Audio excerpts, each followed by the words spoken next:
एका बहिणीचा भावाला शेवटचा फोन येतो आणि ती म्हणते, मी जायकवाडीच्या कालव्यात उडी मारून जीवन संपवत आहे. आणि संपर्क तुटतो.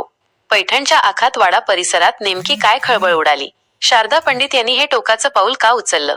पाहूया या दुर्दैवी घटनेचा संपूर्ण घटनाक्रम.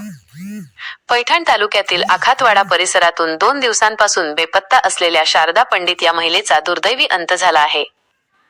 शारदा यांनी आत्महत्येपूर्वी आपल्या भावाला फोन केला होता. मी जायकवाडीच्या कालव्यात उडी मारून जीवन संपवत आहे, असा निरोप त्यांनी फोनवरून दिला आणि त्यानंतर हे टोकाचे पाऊल उचलले.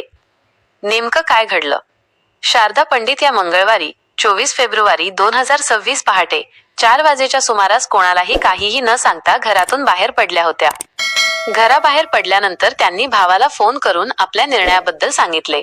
या माहितीनंतर नातेवाईकांनी तातडीने आखातवाडा आणि कालवा परिसरात शोधमोहीम राबवली, पण त्या सापडल्या नव्हत्या. अखेर 2 दिवसांनंतर गुरुवारी दुपारी आनंदपूर गावाजवळून जाणाऱ्या जायकवाडीच्या डाव्या कालव्यात एक मृतदेह तरंगताना आढळून आला.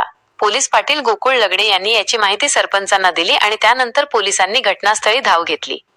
पोलीस तपास पार्थिव बाहेर काढल्यानंतर त्याची ओळख शारदा पंडित अशी पटली. पोलिसांनी पंचनामा करून मृतदेह उत्तरीय तपासणीसाठी पैठणच्या सरकारी रुग्णालयात पाठवला. गुरुवारी सायंकाळी त्यांच्यावर अंत्यसंस्कार करण्यात आले. सध्या पैठण पोलीस या प्रकरणाचा अधिक तपास करत आहेत. या घटनेमुळे आखातवाडा परिसरात मोठी हळहळ व्यक्त केली जात आहे. अशाच ताज्या आणि महत्त्वाच्या अपडेटसाठी आमचा दवंडी यूट्यूब चॅनल सबस्क्राईब करा, व्हिडिओला लाईक करा आणि बेल आयकॉनवर क्लिक करा, म्हणजे प्रत्येक नवीन व्हिडिओची नोटिफिकेशन तुम्हाला सर्वात आधी मिळेल.